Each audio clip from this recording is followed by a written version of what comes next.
Virtualisation. Tech ప్రపంచంలో ఈ పదం చాలా కామన్. కానీ వినడానికి ఎంత ఈజీగా ఉన్నా అర్థం చేసుకోవడం మాత్రం చాలా మందికి కొంచెం కన్ఫ్యూజింగ్గా ఉంటుంది, అవునా? సో ఈరోజు మనం దీన్ని చాలా సింపుల్గా క్లియర్గా తెలుసుకుందాం. ఒకే ఒక్క కంప్యూటర్ చాలా కంప్యూటర్లాగా ఎలా నటిస్తోంది? అదేంటి, అలా సాధ్యమా? ఇదే మనం ఈరోజు ఛేదించబోయే పెద్ద మిస్టరీ.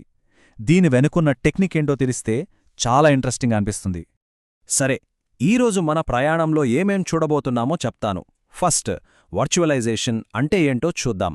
ఆ తర్వాత దానిలోని మెయిన్ పార్ట్స్ ఏంటి, తర్వాత హైపర్వైజర్ అనే దాని గురించి కొంచెం డీప్గా వెళ్దాం. ఇక ఫైనల్గా అసలు ఈ టెక్నాలజీ ఎందుకంత ఇంపార్టెంటో తెలుసుకుందాం. రైట్, ఇక స్టార్ట్ చేద్దాం. మన మొదటి టాపిక్, అసలు ఈ వర్చువలైజేషన్ అనే పెద్ద మాటకు అర్థమేంటి? వర్చువలైజేషన్ అంటే సింపుల్గా ఒకే ఫిజికల్ వస్తువుని, అంటే అదొక కంప్యూటర్ అనుకుందాం, దాన్ని తీసుకొని దాన్ని చాలా వర్చువల్ వస్తువులుగా మార్చి వేర్వేరు పనులకి పంచిపెట్టడం అన్నమాట. అంటే ఒకే వస్తువుని చాలా వస్తువులుగా చూపించడం. అసలు ప్రాక్టికల్గా ఇదేం చేస్తుందంటే, ఆలోచించండి. మీ దగ్గర ఒకే ఒక్క ల్యాప్టాప్ ఉంది. దానిమీద మీరు ఒకేసారి విండోస్, లైనెక్స్ ఇంకా మ్యాక్ఓఎస్ కూడా రన్ చేయగలరు. అది ఒకదాంతో ఇంకొకటికి సంబంధమే లేకుండా పూర్తిగా ఐసోలేట్ అయి ఉంటాయి. అంటే ఇది ఏం చేస్తుందంటే, కంప్యూటర్ అసలు రూపాన్ని దాచేసి ఒకే మెషిన్ని మనకు కావలసినన్ని మెషిన్లుగా చూపిస్తుంది. ఓకే, ఈ వర్చువలైజేషన్ అనే ప్రాసెస్ జరగాలంటే మనకు ముగ్గురు కీలకమైన ప్లేయర్స్ కావాలి. ఈ మూడు కాంపోనెంట్స్ లేకపోతే అస్సలు వర్చువలైజేషన్ అనేదే లేదు. ఇంతకీ అవేంటో చూసేద్దామా? First, host machine. అంటే మన అసలైన కంప్యూటర్, మన చేతిలో ఉన్న ఫిజికల్ బాక్స్ అన్నమాట. రెండోది గెస్ట్ మెషిన్. అంటే ఈ హోస్ట్ మీద మనం తయారు చేసే వర్చువల్ కంప్యూటర్.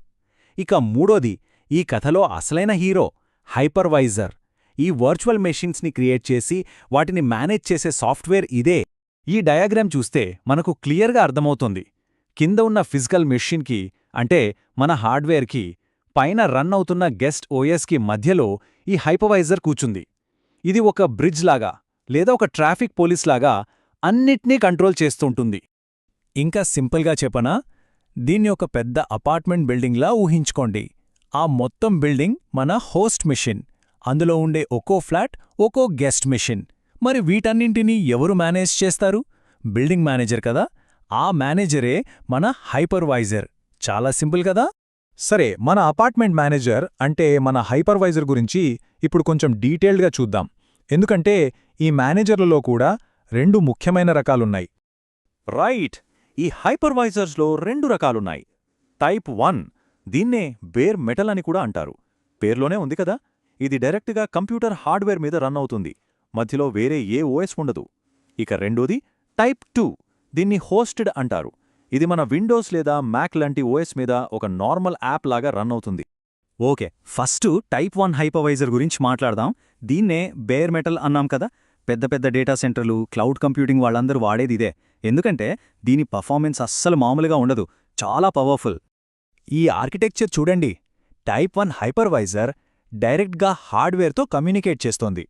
మధ్యలో ఎలాంటి అడ్డంకి, అంటే వేరే ఓఎస్ లేదు. అందుకే దీనికంత పవర్, అంత స్పీడ్. మరి దీని ప్లస్ పాయింట్స్ ఏంటంటే సూపర్ పర్ఫార్మెన్స్, స్ట్రాంగ్ సెక్యూరిటీ, ఇంకా ఎంత పెద్ద స్కేల్లోనైనా వాడొచ్చు. కానీ కాయిన్కి రెండో వైపు ఉన్నట్టు మైనస్లు కూడా ఉన్నాయి. దీన్ని ఇన్స్టాల్ చేయడం చాలా కాంప్లెక్స్. అన్ని హార్డ్వేర్లతో ఇది సెట్ అవ్వదు, యూజర్ ఫ్రెండ్లీ కూడా కాదు. ఓకే, ఇప్పుడు టైప్ 2 హైపర్వైజర్ వైపు వద్దాం. దీన్ని హోస్టెడ్ అంటారు. సాఫ్ట్వేర్ డెవలపర్లు లేదా వాళ్ల పర్సనల్ కంప్యూటర్స్లో వేరే ఓఎస్ ట్రై చేయాలనుకునేవాళ్లు, ఇలా మనలాంటి వాళ్లు ఎక్కువగా వాడేది ఇదే. దీని ఆర్కిటెక్చర్ చూడండి. కింద మన రెగ్యులర్ హోస్ట్ ఓఎస్ అంటే విండోస్ లాంటిదుంది. దానిమీద ఒక నార్మల్ అప్లికేషన్ లాగా ఈ హైపర్వైజర్ రన్ అవుతుంది. టైప్ 1కి దీనికి ఉన్న అసలు సిసలు తేడా ఇదే. మరి దీని అడ్వాంటేజెస్ ఏంటి? వాడటం చాలా ఈజీ, ఇన్స్టలేషన్ అయితే ఇంకా సింపుల్. కానీ దీనికి కొన్ని మైనస్లు కూడా ఉన్నాయి. పర్ఫార్మెన్స్ కొంచెం తగ్గుతుంది, ఎందుకంటే మధ్యలో ఒక ఓఎస్ ఉంది కదా. అంతేకాదు, మన మెయిన్ ఓఎస్కి ఏదైనా ప్రాబ్లం వస్తే దానిపైన రన్ అయ్యే వర్చువల్ మిషన్స్కి కూడా డేంజరే. అందుకే పెద్ద స్కేల్లో దీన్ని వాడలేరు.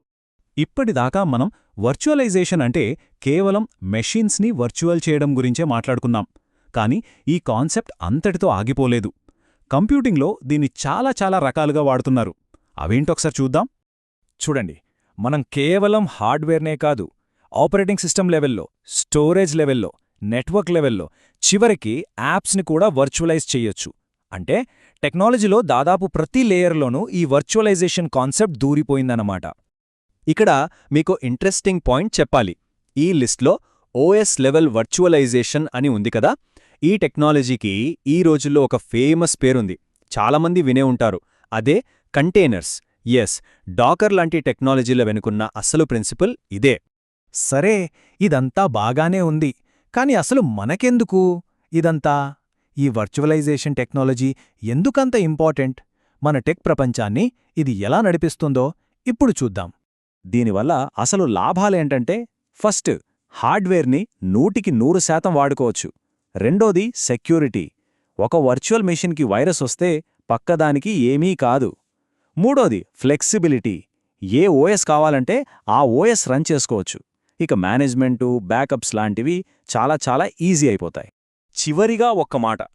ఈరోజు మనం ఈ టాపిక్ గురించి ఎందుకు ఇంతసేపు మాట్లాడుకున్నామంటే, modern cloud computing, data centres, వీటన్నింటికీ ఈ వర్చువలైజేషనే పునాది.